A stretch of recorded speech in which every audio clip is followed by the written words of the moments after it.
صلی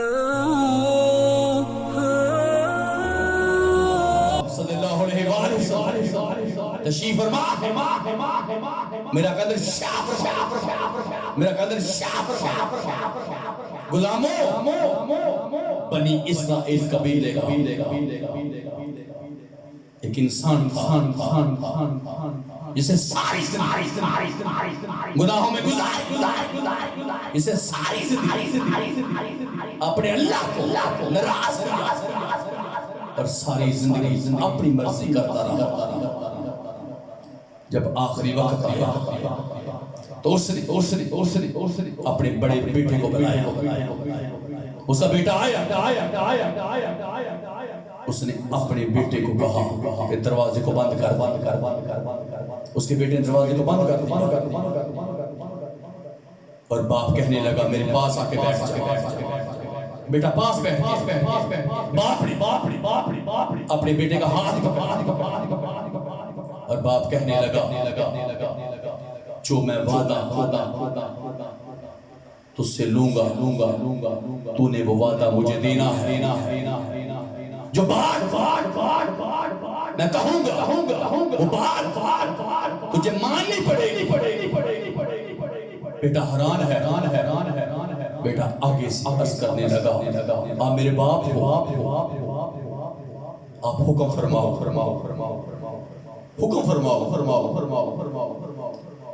اب باپ اپنے بیٹے کا ہاتھ پکڑ کے کہنے لگا میرا آخری وقت آ گیا ہے، میرے جانے کا میرے پاس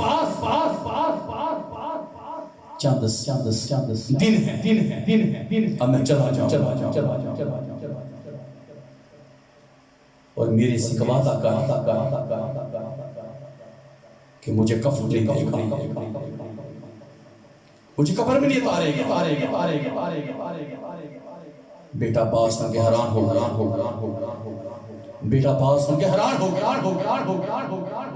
بیٹے کی آنکھوں میں آنسو آ گئے۔ بیٹا عرض کرنے لگا میرے باپ اپنے اوپر اتنا ظلم کیوں کرنے لگے ہیں؟ ہم اللہ کے اس خالق اور مالک کے اپنے اوپر اتنا بڑا ظلم کیوں؟ باپ کی آنکھوں میں آنسو، باپ رو رہا بستر پہ لیٹا رو رہا اپنے بیٹے کو کہنے لگا ساری زندگی گناہوں میں گزار دی، ساری زندگی دنیا بنانے میں میں نے گزار ساری زندگی دنیا کو دکھانے میں گزار دی،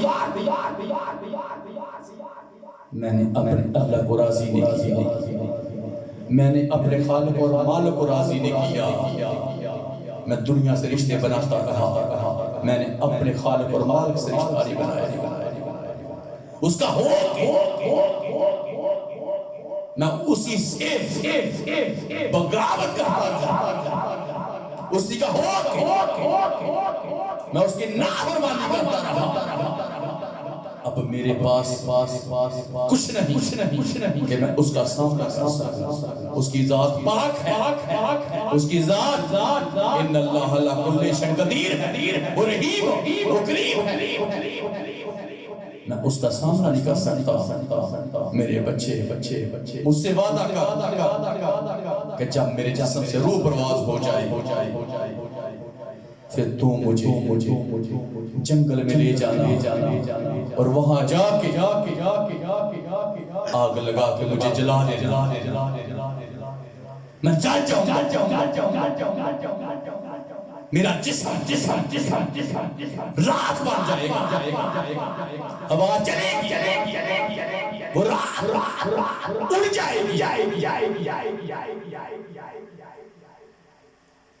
پھر اللہ مجھ سے کو سوال نہیں کر سکے گا،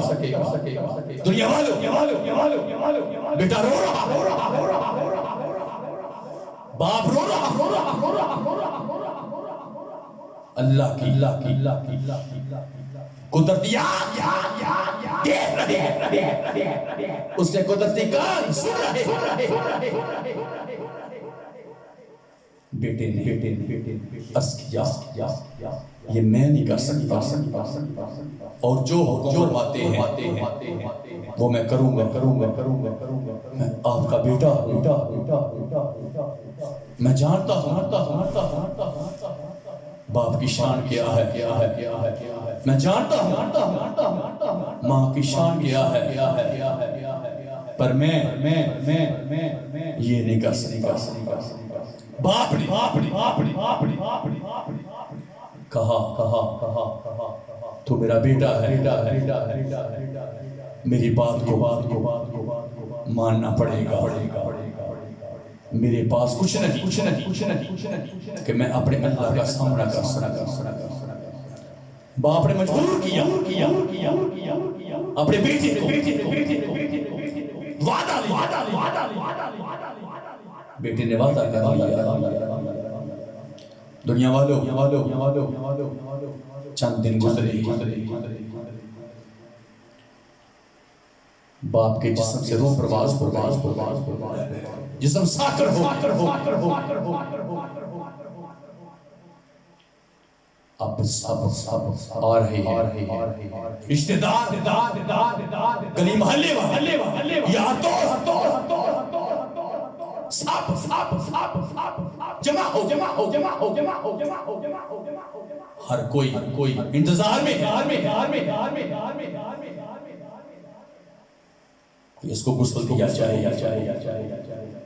اس کو کفن پہنایا جائے اس کے جنازے کے لیے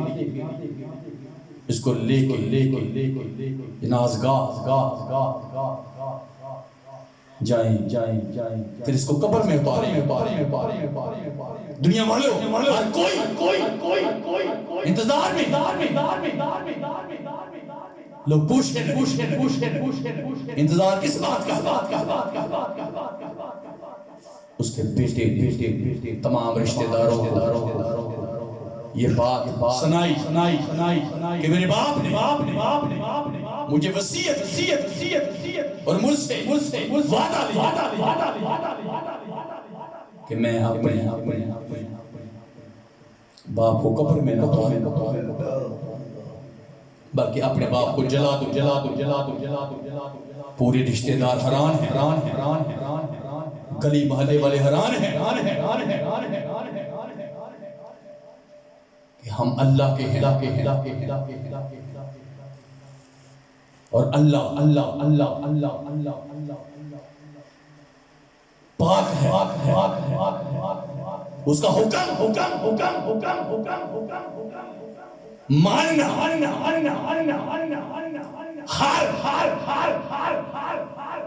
اللہ کے بندے کے لیے ضروری ہے کہ وصال کے بعد اس کو غسل دیا اس کو کفن دیا اس کا جنازہ پڑھایا جائے اور اس کے بعد اس کو قبر میں اتارا جائے اس کے بیٹے نے سب کو کہا کہ میرے باپ نے جو مجھے کہا اور جو مجھ سے وعدہ لیا میں نے تم سب کو بتا دیا سب کہنے لگے کہ جو تیرے باپ نے کہا تھا تو وہ کر دنیا والوں اس کو گھر سے اٹھایا گیا اس کو جنگل میں لے کر اور جا کے اس کے جسم کے اوپر لکڑیاں رکھی گئی اور اس کے بعد اس کو آگ لگانے اب تیاری ہے اللہ کی ذات نے فرمایا اے جبریل امین یا سلام وہ دیکھو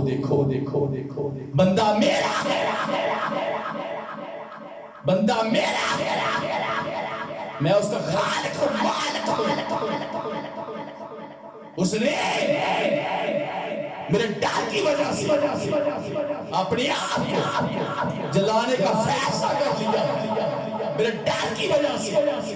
اس نے اپنے آپ جلانے کا فیصلہ کر لیا ہے اے جبریل امین علیہ السلام ہوا کو پیغام دے دو ہوا کو پیغام دے دو کہ ہوا چلے پر اس کے راہ کو نہ اڑائے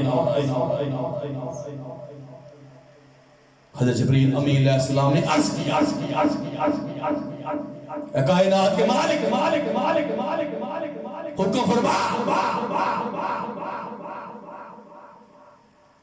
حکم فرما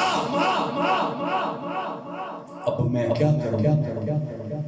اللہ کی ذات نے فرمایا اس نے جلنے کا فیصلہ کر لیا ہے وہ جلنا چاہتا تو چل اس کو جلنے دو اس نے جلنے کا فیصلہ کر لیا اور ہوا حکم دے دو اس کی راہ کو نہ اڑائی اس کی راہ کو نہ اڑائی دنیا والوں بیٹی نے آگ لگائی باپ کا جسم چل رہا باپ کا جسم چل رہا بیٹا رو رہا رشتہ دار آنسو بہا رہے اللہ بھی دیکھ رہا اس کے ملائکہ دیکھ رہے اس کی حوریں دیکھ رہے دنیا والوں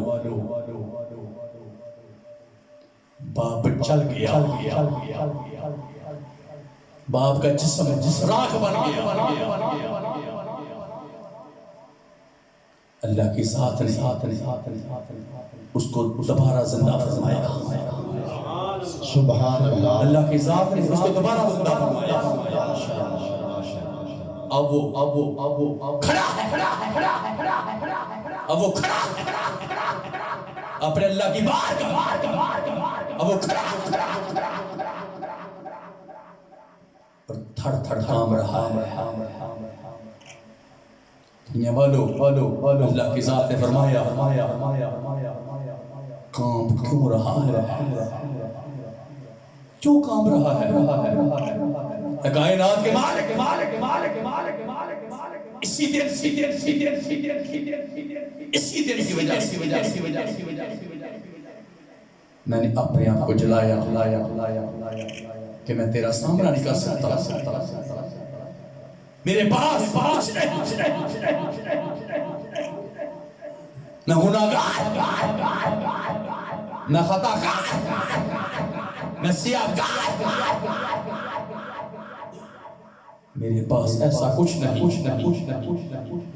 کہ میں تیرا سامنا کر سکتا میں تجھے حساب دے سکوں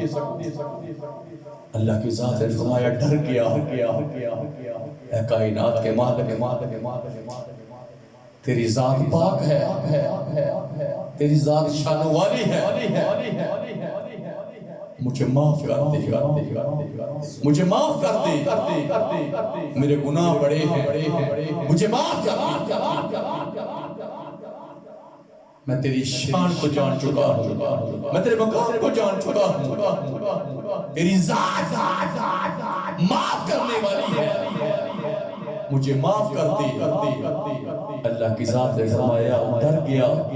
ہاں یا اللہ میں ڈر گیا اللہ کی ذات نے فرمایا جا تجھے معاف کیا سبحان اللہ سبحان جو ہمارا اللہ اس کی ذات اس کی ذات معاف کرنے والی ہے اور وہ اپنے بندوں کی صدائیں سنتا بھی ہے اور اپنے بندوں کو معاف بھی فرماتا ہے اللہ